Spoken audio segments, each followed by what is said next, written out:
As in Eastleigh is slowly resuming to normalcy, this after the cessation of movement into and out of the commercial hub was lifted. The business community, however, is decrying the reduced number of customers. Let's bring in our reporter Zablon Masharia, who has been following this story, and Zablon joins us live on the broadcast now. How is Eastleigh picking up, Zablon? Yes, good afternoon, Abu Bakar. We are coming to you live from Eastleigh. This is Old Town Eastleigh Center, whereby we are just following up on matters concerning how businesses they are trying to resume to its normalcy. This after the government led by President Uhuru Kenyatta yesterday announced the lapse of movement in and out of Eastleigh. And for now, we've been camping here for the last 2 hours just to ascertain how things are revolving itself. And what can be able to confirm right now is that we've been talking to different people in this area, especially the matatu owners, and for them whom you've spoken to, they are just happy because some of them are not allowed to come to Eastleigh, and according to them, they are happy because now they are trying to get their businesses back to normal, and they're trying to say that even after the government announced the cessation, the lapse of cessation of movement, they will be trying to get their income as they used before the government announced the rule of getting into and in, obviously. And if my camera person can go to pan on well, my left side, we were here last time, whereby when the cessation of movement was enacted, and there were very few people. But until now, what you can be able to confirm, and still what you can be able to see on your screens, there are some people here just revolving from different areas of this county, Nairobi, and the businesses now it is trying to back it to its normalcy, and thereby let me just talk to different personnel, whereby just to get their views on how the business was during when the cessation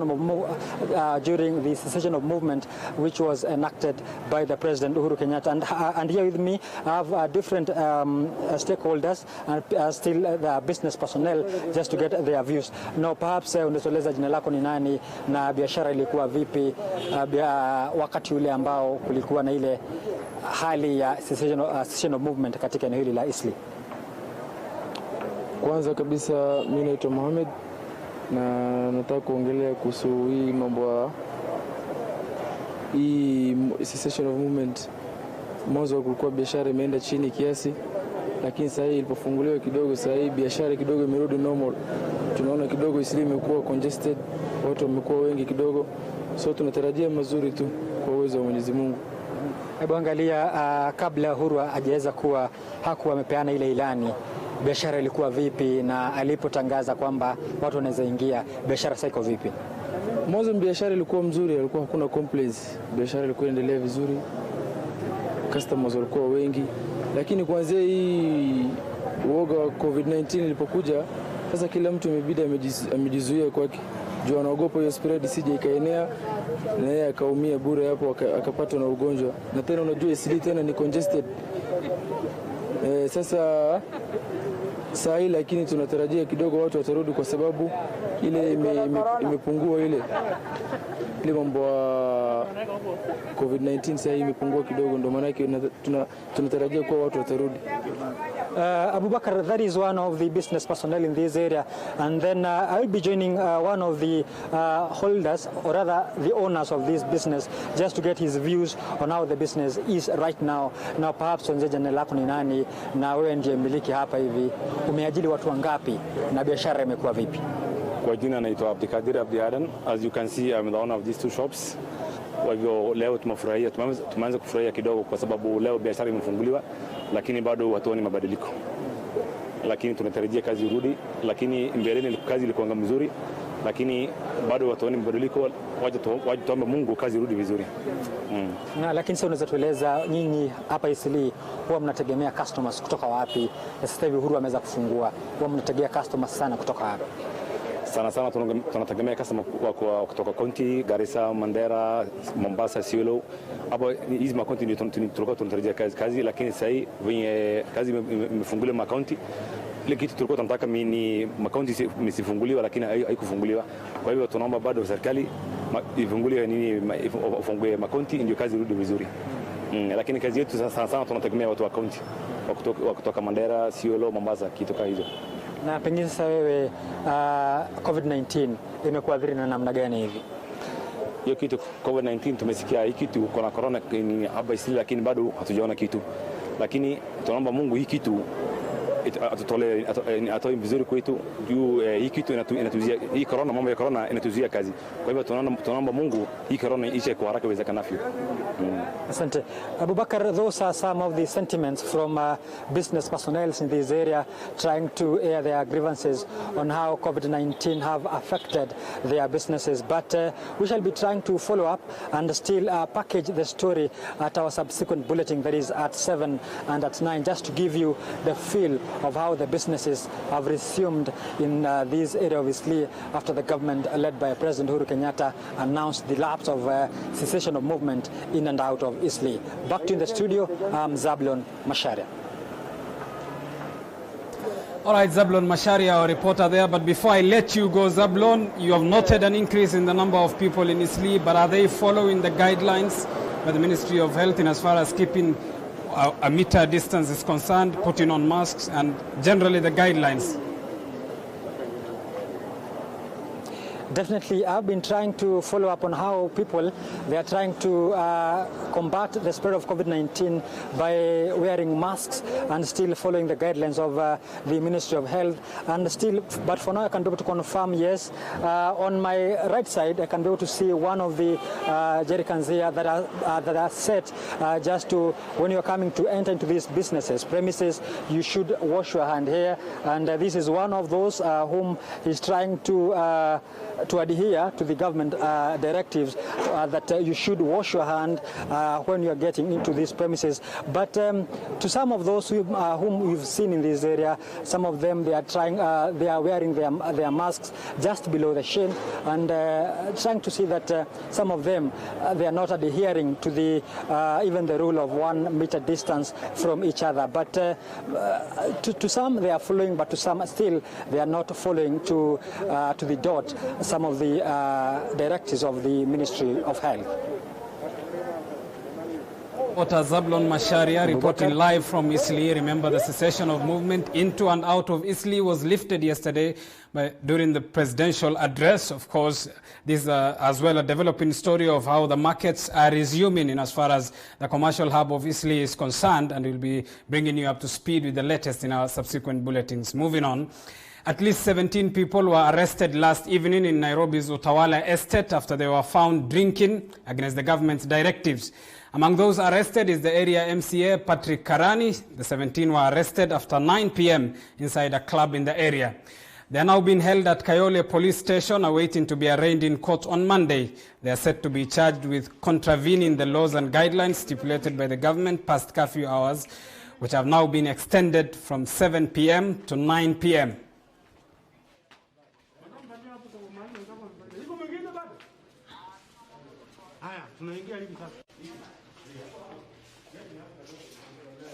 I'm an essential service provider, so if I'm given an opportunity to say what is happening in Nairobi, kazi inafanyika vizuri sana, and we are out here, yes, but we needed to say what we are doing as a government.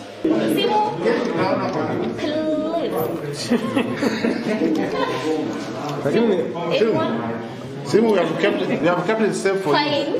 Yeah. But call Melissa. Who is Melissa? My mother. She will come. Who is your boss? Elsewhere, Devolution Cabinet Secretary Eugene Wamalwa has assured residents of Kisumu, Migori and Homa Bay counties of a long-lasting solution to the reoccurring floods in the region, which have caused massive damages and destruction of properties in the area. Speaking while distributing relief food in Nyatika area in Migori County, the leaders also praised government's decision to reduce curfew hours in the country.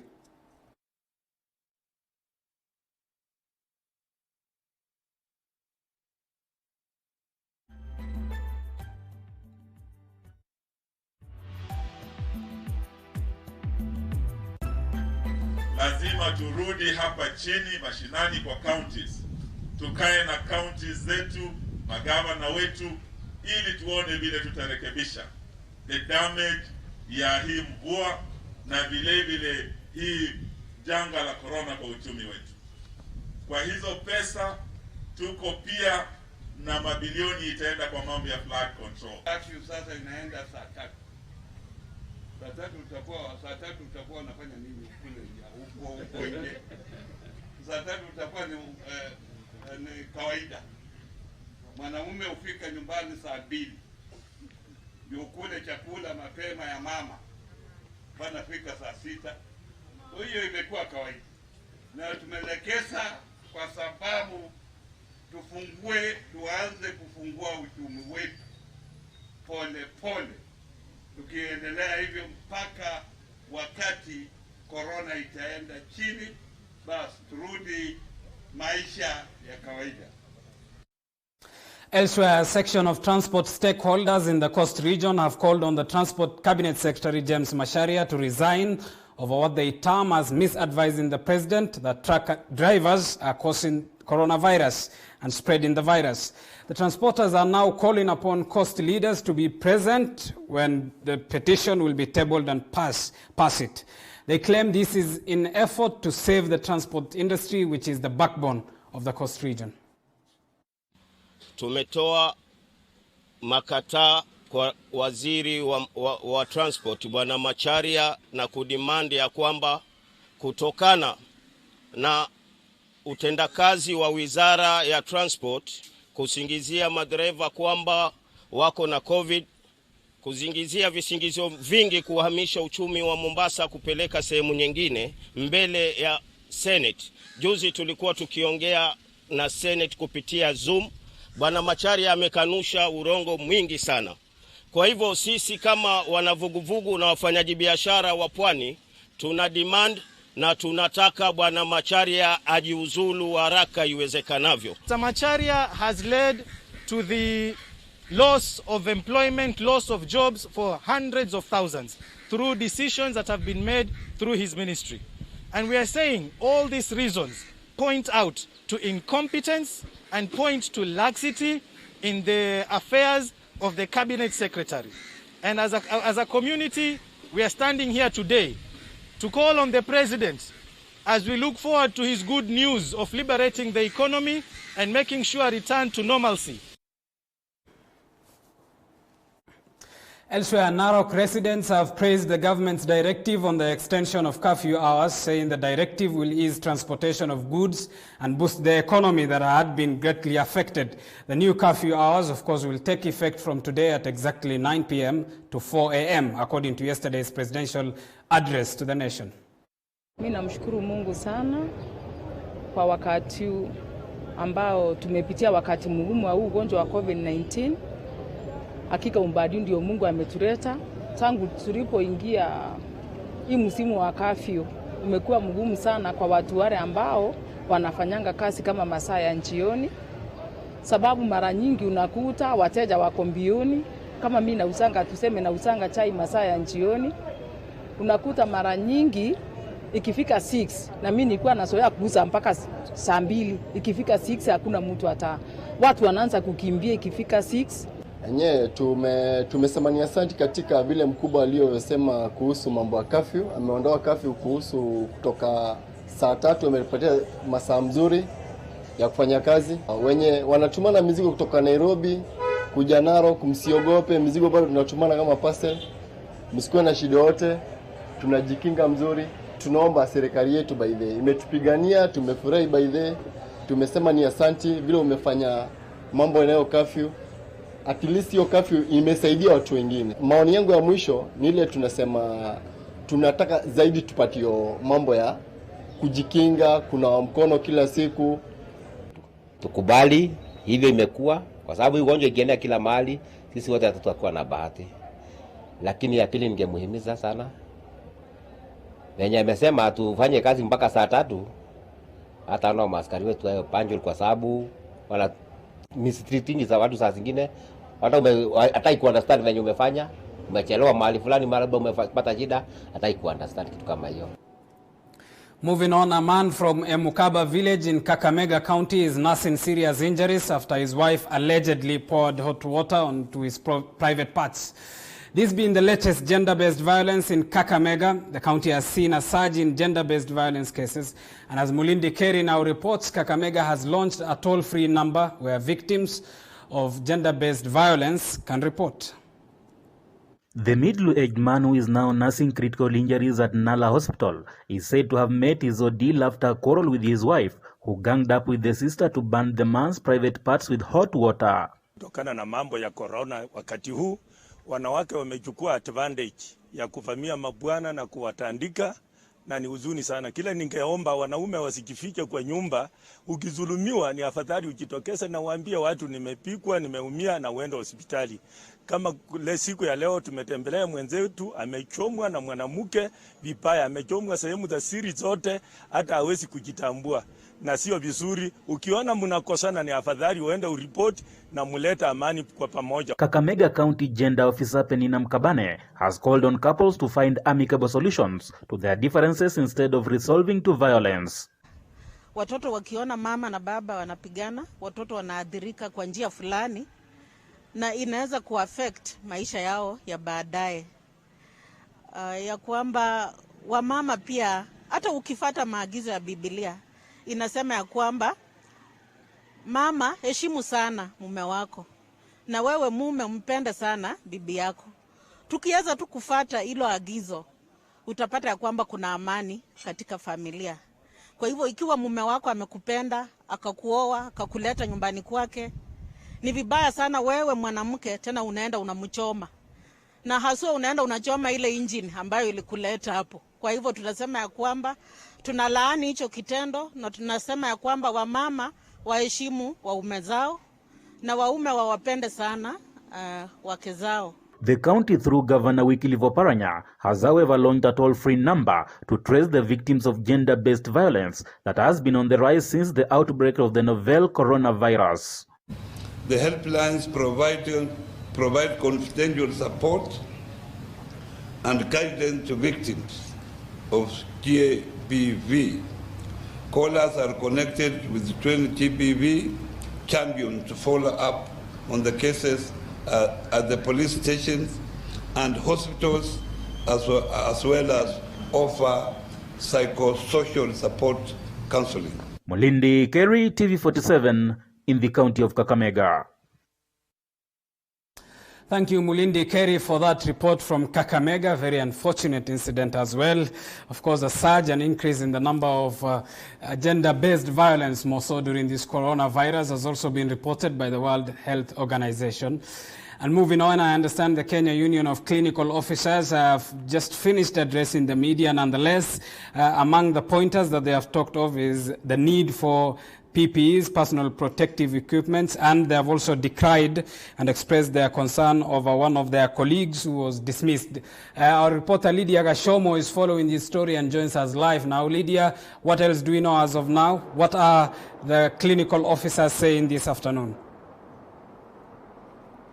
Yeah, as you have said, Abu Bakar, the Kenya Union of Clinical Officers officials have just briefed the media some few minutes ago, expressing their concerns after one of the clinical officers from the county government of Meru was dismissed maliciously and unfairly. And they've said that this is due to the clinical officer, who is Mr. Bayenya Moses, expressed some of the issues that have been facing health workers, or some of the issues that have been affecting health workers, including their unpaid salaries and also lack of PPEs in the hospitals in the county. And after the clinical officer talked or addressed the county officials, he was dismissed, and that's where he went ahead and also filed a report with the court.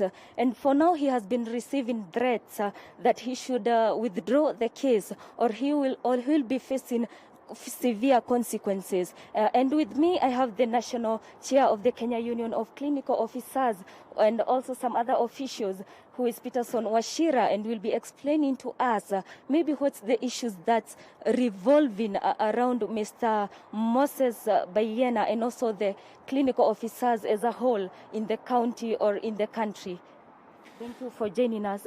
Maybe you can explain to us some of the issues that are revolving around not only Mr. Moses Bayena, but also other clinical officers in the country or in different counties. Yeah, thanks a lot, and thanks for having us today. Today we are very concerned because this is a union official who is legitimately and legally elected by his members to represent their issues. And their issues, as have been detailed in Article 41 of the Constitution, is that we must as a union ensure there is a reasonable working environment, which means there must be safety. When our official decries the state of the preparedness of the county, he's performing his duty as the branch official. So the county government, number one, was not supposed to hold him liable, because the labor laws say that if I'm acting on behalf of the union, I cannot be held liable as an employee. Number two, then if they commit that which is unfair administrative action according to Article 47 of the Constitution, the same article says that a court of law can be able to review and rule on whether the Constitution was contravened. And the court of law gave orders informing the county that they must immediately recall their suspension letter, reinstate him, and pay his salaries, which they have refused to do. Then they have gone ahead to threaten this official, threatening his life. And we don't take this lightly, because this is not the first case. We saw the case in Kisumu, where actually a Kenya National Union of Nurses official was murdered in cold blood. And so we are fearing for the life of this officer, who should not actually be punished. And we have to say that it's public news. You heard the president himself say that our counties are not prepared, and Meru County is not prepared, because we cannot even be able to resume some normalcy because they have not equipped their hospitals. They have not provided for the safety of the health workers as they deal with these people who might be affected or infected by the COVID-19. Yes. Is there that most of the counties do not have enough PPEs to fight or to curb COVID-19, and that most of the health workers, including clinical officers, have not yet received enough training and sensitizing on COVID-19? Yeah, I think what I can say is that when it comes to safety, there are two issues you must consider. It's not enough to only give the protective equipment if the people do not know how to use them. Actually, you are going to infect them. So number one, the training that has happened, we are only doing about, would it be 16%? 14 to 16% of health workers have been trained. Actually, about 16,000 have been trained, about 36,000 have been sensitized, which you are saying is not enough. Number two, we are saying that we are producing these personal protective equipments locally. But in most places you don't have them. You are made to wear this surgical mask for the whole day. Some have been given an N95 to use for a whole week, which defies any science, any logical science on how these things should be done. And that is why, as a union, we are saying that because we have been given 30 days by His Excellency, we will take it upon us to be auditing every week, and we will be reporting to Kenyans what their elected officials in the county governments are doing to ensure that we are prepared so that as a country we can be able to go back to normalcy. Thank you. Thank you. That's the national chair of the Kenya Union of Clinical Officers. And as we have heard, is that most of the issues have not yet been looked into, and now they are hoping that not only the county government but also the national government will look into not only issues of the clinical officers but all the health workers as a whole. Back to you, Abubakar. Reporter Lydia Gashomo, of course, this being a singular case identified as a clinical officer in Meru County was fired for demanding to be given personal protective equipment, PPEs. Of course, this is as well a point of concern, more so at a time when Front-line healthcare workers are demanding for their rights, and observably and seemingly this being a single-out case nonetheless. Of course, we will follow it up as well. Let's move to other stories. The National Cohesion and Integration Commission is now blaming political instigation to the ongoing clashes in Narok South.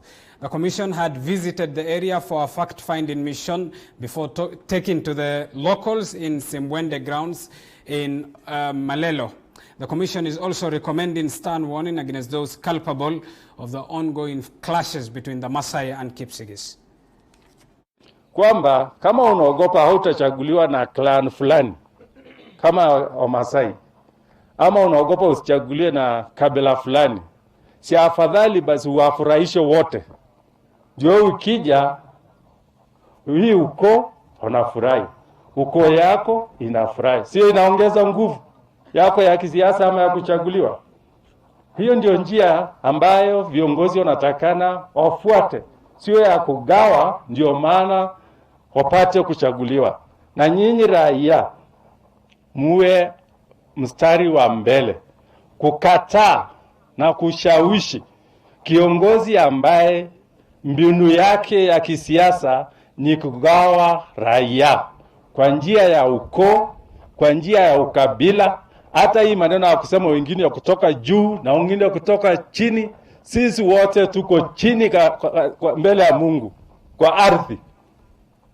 Na kiongozi ambaye anawaambia kwamba shida yako ni kwa sababu ya kabila nyingine, ujue huyo kiongozi anakudanganya, anahepa. Enda umuulize kiongozi wako, bona sisi hatuna maendeleo kama yale tumeyaona pale. Let's get to the world of sports now. Bayern Munich just need 2 wins from their last 4 games to win an 8th straight Bundesliga title.